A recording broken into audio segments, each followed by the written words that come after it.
What would your mile 1 self say to your mile 26 self? Whoa, this is a hard question. I was not ready for this one. Say it again. We are here in Central Park and training just started for the TCS New York City Marathon, and we know that runners have questions, so we're waiting for all of your questions. Anyone got a question? Anyone? Anyone? You guys run the marathon this year? No, okay, you want to run the marathon? We're getting smiles, so I think that's a positive. You look like you have a question. What point we should be at in this stage of the game, like So for that's our marathon. long runs? Marathon. We'll go Yes. this side. Marathon. So this is an interesting question. It's going to depend, and I hate that answer as a coach, but it's going to depend on where you're starting from. Depends on where you started, what your goals are, how long you've been running, what your injury background is, all that kind of stuff. Yeah. But I just realized I'm super slow. Like my mile pace is like 9 minutes. That's pretty fast, because there are people that can't do a mile at all.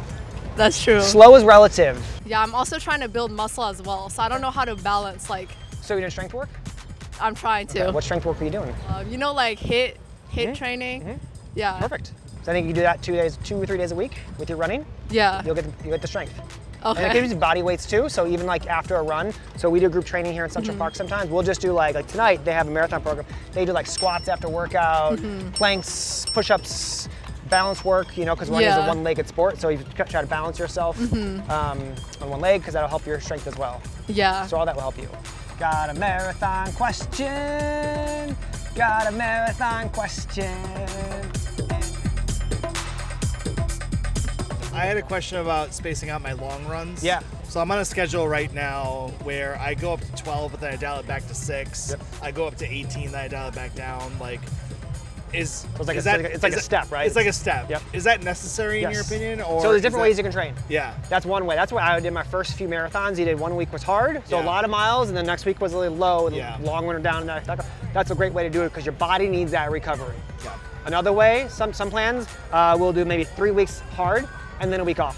Got it. 3 weeks hard. So both work. Make sure you take those easy weeks so you don't get injured. If you're feeling tired on those hard weeks, have another easy week. Always listen to the body and default to be more conservative if you're feeling tired, especially for your first marathon. The goal is to get the start line healthy for everyone.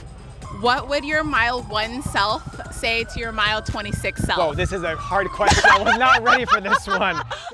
You should have gone slower. Oh, really? Why? Because a lot of us have a tendency, included, I'm a pacer for runners, we all have a tendency to go out a little too fast and you pay for it later in the race. Okay. So mile 1 should be slower than you think it is. So going over that Verrazano Bridge, that mile is the slowest mile, but we want it to be really fast because the cannon went off, we're tapered, we're ready to go, we're excited. Yeah. All of a sudden 8 minutes feels fast. It feels fine, you know, but it No, for should sure. feel 10 minutes, 9 minutes. Okay. So when I paced last year, I was a 4-hour pacer, 9:09 per mile. What it should be. We've got Tori. Team Achilles is here. Doreen is also in the mix. Our mile was 10:27 about. Okay. That's how slow we should be going at first mile. So Okay. it should be slower than you want. So Okay. that mile 1 should be slow because you'll pay for it to go too fast in those later miles. Right. That's Yeah. the best question I've ever heard. I'm still like, I see it written down, so I think she's asking everyone that answer. You know what? You just have to focus, do your training, Yeah. and you have to, get that headspace Yes. for tough training. Yes. Okay, usually when I run, I have like my fanny pack, Yeah. and then I have my camera because I like to film stuff too. Yeah. And then I have my water bottle. What's in your fanny pack? Just the water bottle and the. Okay, I don't even know. There's a bunch of things. I have my passport. I don't know why. You have your passport? Yeah. Okay. I have my passport. I have like some random papers, my headphones, power bank. You don't need that. Yeah, and then a water bottle. Yeah. You don't need all that stuff. Phone, watch, and a hand on water bottle or on your waist. Yeah. Is this your first marathon? Yeah, Okay. yeah. I signed up actually on impulse because a boy told me I was insane. And I was like, you know what? I think I'm gonna have to prove you wrong. I'm gonna have to prove you wrong. I love that. So during our course strategy, we always tell people like, remember your why at like mile 25 when you're going through Central Park. It could be you raise money for Team for Kids. You're like, kind of get a goal time.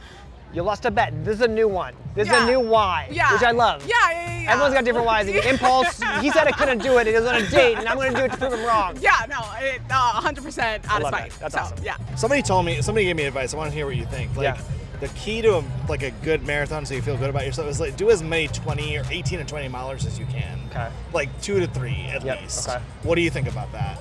I don't believe that at all. No. Some of the best marathon people do, or sometimes they do 118. There's no magic amount of long runs, no magic amount of 20 miles. 20 miles is not a magic number. It's probably no group training. Sometimes we do our runs by time. So if you go over 3 hours, 3:10, your body actually has a negative impact from that. So any time over that, you're more likely to get more injured, and you got to take longer time recovering from that too. Got it. So if you do like all of a sudden 3.5 hour, 4 hours runs, you're not recovering from those. So they lied to me. That's not the best way to get over the wall. It's then, really old. It's basically. almost like an old school way where we Yeah. thought you had to do three 20-milers, two Yeah. 20-miles, and there was never one number. It's always someone says 3, someone says 2, Yeah. because it wasn't a real number. It's what worked for them in that Right. training cycle. Got it. I've been using the Runna app. Awesome. And the Runna app thinks based on whatever it thinks that I can do between 3:16 and 3:24 for my first marathon.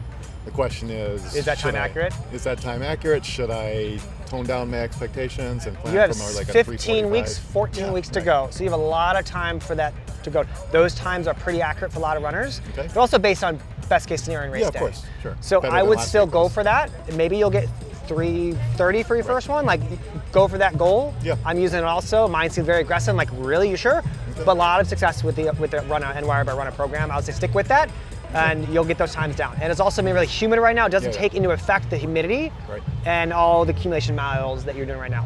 But for your first marathon, also, in a sense, put the watch out the door. Just have a Yeah. fun time. Yeah. Hopefully things work out and I can run this race. You will. And I appreciate you listening. I love it. Thanks for joining us. Have a great race. See ya.